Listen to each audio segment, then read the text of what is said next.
పహల్గామ్ ఘటన తర్వాత భారత్ పాక్ల మధ్య తీవ్రమైన ఉద్రిక్తత తలెత్తింది. ఒకానొక దశలో భారత్ పాకిస్తాన్తో 1960లో చేసుకున్నటువంటి సింధు జలాల ఒప్పందాన్ని రద్దు చేసుకుంది. పాకిస్తాన్కు సింధు జలాలు వెళ్లకుండా పూర్తిగా అడ్డుకట్ట వేసింది. ఈ ఘటనతో పాకిస్తాన్లో తీవ్రమైన ఇబ్బందులు తలెత్తాయి. ఒకానొక దశలో కరువు కాటకాలు ఏర్పడ్డాయి. ఈ క్రమంలోనే గతంలో సింధు రాష్ట్రంలో సింధు ప్రావిన్స్లో ఒక ప్రాజెక్టును పాకిస్తాన్ టేకప్ చేసింది. సింధు ప్రాంతం నుంచి పంజాబ్ ప్రావిన్స్లో ఉన్నటువంటి చోలిస్తాన్కు తాగునీటి కోసం ఒక కాల్వన్తో వేటువంటి ప్రాజెక్టును పాకిస్తాన్ టేకప్ చేసింది. దీని మీద సింధు రాష్ట్ర ప్రజలందరూ కూడా వ్యతిరేకించారు. కొద్ది రోజుల కింద తీవ్రమైన ఆందోళన కూడా చేశారు. అయితే భారత్ పాక్ల మధ్య ఉద్రిక్తతల నేపథ్యంలో పాకిస్తాన్ కొద్ది రోజులు ఆ ప్రాజెక్టును పక్కన పెట్టింది. ఇటీవల మరోసారి ప్రాజెక్టును టేకప్ చేయడంతో పాకిస్తాన్కు కొత్త చిక్కొచ్చి పడింది. పాకిస్తాన్ చేపట్టినటువంటి ఆ ప్రాజెక్టుకు వ్యతిరేకంగా సింధు రాష్ట్రంలో ఉన్నటువంటి ప్రజలందరూ కూడా ఆందోళనకు దిగారు. ఇప్పటికే భారత్ నీళ్లు నిలిపివేయడంతో సింధు రాష్ట్రానికి సరిపడా నీళ్లు రావట్లేదు, సాగునీటికి ఇబ్బందులు తలెత్తున్నాయి, వచ్చే నీరు కూడా తగ్గిపోయింది. ఈ క్రమంలో మళ్ళీ ఇక్కడ ఉన్నటువంటి నీటిని పంజాబ్ ప్రావిన్స్లో ఉన్నటువంటి చోలిస్తాన్కు తరలిస్తామనడంతో అక్కడ ఉన్నటువంటి స్థానికులందరూ కూడా ఆందోళన బాటపెట్టారు. వివిధ రూపాల్లో నిరసన తెలుపుతున్నారు. ఈ క్రమంలోనే జాతీయ రహదారుల మీద దిగ్బంధనం చేసి అక్కడ ఆందోళన చేస్తున్నారు. ఈ ఆందోళన చేస్తున్న క్రమంలోనే అటు పోలీసులు ఇటు ప్రజల మధ్య ఉద్రిక్తత తలెత్తింది. పోలీసుల కాల్పులో 2 ఆందోళనకారులు కూడా చనిపోయారు. దీన్ని తట్టుకోలేకపోయినటువంటి ఆందోళనకారులంతా కూడా స్థానికంగా ఉన్నటువంటి రాష్ట్ర హోంమంత్రి జియావుల్ హసన్ ఇంటి మీద దాడికి పాల్పడ్డారు. ఫర్నిచర్కు నిప్పు పెట్టారు. ఇల్లంతా కూడా నిప్పు పెట్టడంతో పోలీసులు అక్కడ చేరుకొని గాల్లోకి కాల్పులు జరపడంతో ఆందోళనకారులు అక్కడి నుంచి వెళ్ళిపోయారు.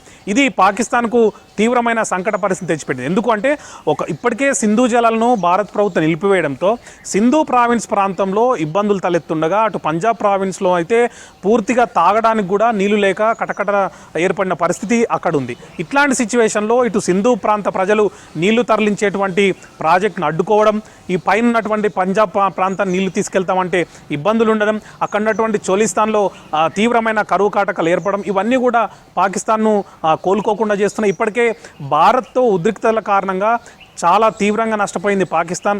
అక్కడి ఎయిర్ బేస్లు నష్టపోయింది. అదేవిధంగా ఉగ్రస్థావరాలను పూర్తిగా భారత్ ధ్వంసం చేసింది. ఈ క్రమంలోనే మరోవైపు ఈ సింధు ప్రావిన్స్లో ఉన్నటువంటి నీళ్ళ ఇష్యూ ఇట్లా ఉంటే మరోవైపు బలూచిస్తాన్ కూడా స్వయం ప్రకటిత దేశంగా తమను తాము ప్రకటించుకుంది. ఇది కూడా సంకట పరిస్థితిని ఏర్పాటు చేసింది పాకిస్తాన్కు. మరోవైపు ఇప్పటికే ఆర్థికంగా ఇబ్బందులు పడుతుంది. తీర్చలేనటువంటి అప్పుల భారం పాకిస్తాన్ ఉంది. IMF కూడా ఇచ్చేటువంటి నిధుల మీద అనేక షరతులు విధించింది. ఈ రకంగా ఏం చేయాలో అర్థం కాని పరిస్థితిలోకి పాకిస్తాన్ పూర్తిగా నెట్టివేయబడింది. భారత్తో ఏ క్షణంలోనైతే పహల్గామ్లో ఉగ్రదాడికి ప్రణాళిక రచించారో కానీ అప్పటి నుంచి పాకిస్తాన్ పరిస్థితి నానాటికి దిగజారిపోతుంది. ఈ ఏవైతే ఇటు ఒకవైపు నీటికి సంబంధించినటువంటి ఆందోళన జరుగుతున్నాయి, మరోవైపు బలూచిస్తాన్ సపరేట్గా ఏర్పడింది, మరోవైపు చోలిస్తాన్లో కరువు కాటకాలు ఏర్పడ్డాయి, అటు పంజాబ్ ప్రావిన్స్లో నీళ్ళు లేక చాలా ఇబ్బందులు పడుతున్నారు. ఇట్లాంటి పరిస్థితుల్లోనే పాకిస్తాన్కు ఏం చేయాలో తెలియనటువంటి అవస్థ అనేది ఆ ప్రభుత్వానికి ఏర్పడింది. మరోవైపు సంకీర్ణ ప్రభుత్వంలోనే ఎవరైతే ఇప్పుడు సింధు ప్రావిన్స్లో ఉన్నటువంటి లేకపోతే సింధు రాష్ట్ర హోంమంత్రిగా ఉన్నారో ఆయన కూడా సంకీర్ణ ప్రభుత్వంలో భాగస్వామిగా ఉన్నారు. ఆ పార్టీకి సంబంధించినటువంటి వాళ్ళందరూ కూడా. సో ఈ ఘటనలు ఏవైతే ఉన్నాయో ఆ పాకిస్తాన్లో ఉన్నటువంటి సంకీర్ణ ప్రభుత్వాన్ని కూడా ఒక రకమైనటువంటి ఇబ్బంది తెచ్చిపెడుతుందని చెప్పుకోవచ్చు. ప్రభుత్వానికి కూడా ఇబ్బందిగా మారింది. మరోవైపు ప్రతిపక్ష పార్టీలు అన్నీ కూడా ఇప్పటికే ప్రస్తుతం ఉన్నటువంటి ప్రభుత్వానికి వ్యతిరేకంగా ఆందోళన కూడా చేశాయి. ఏం చేయలేని భారత్తో ఉద్రిక్తల సమయంలో కూడా పాకిస్తాన్ ప్రభుత్వం వ్యవహరించిన తీరును కానీ లేకపోతే తీసుకున్న నిర్ణయాలు కూడా అక్కడ స్థానికులతోనూ అదేవిధంగా ప్రతిపక్షాలతోనూ కూడా వ్యతిరేకతను ఎదుర్కోవాల్సి వచ్చింది. ఇప్పుడు ఎప్పుడైతే సింధు జలాలను భారత్ నిలిపివేసిందో అప్పుడు కూడా అక్కడ ఉన్నటువంటి స్థానికుల నుంచి కూడా పాకిస్తాన్ ప్రభుత్వానికి నిరసన వ్యక్తమైంది. పాకిస్తాన్ తీసుకున్నటువంటి నిర్ణయాల కారణంగానే ఇట్లాంటి పరిస్థితి ఏర్పడని చెప్పి ఇప్పటికే అక్కడ ఉన్నటువంటి స్థానికులు కానీ లేకపోతే ప్రతిపక్షాలు కానీ ప్రస్తుత ప్రభుత్వం మీద దుమ్మెత్తిపోసినటువంటి పరిస్థితి మనకు తెలుసు.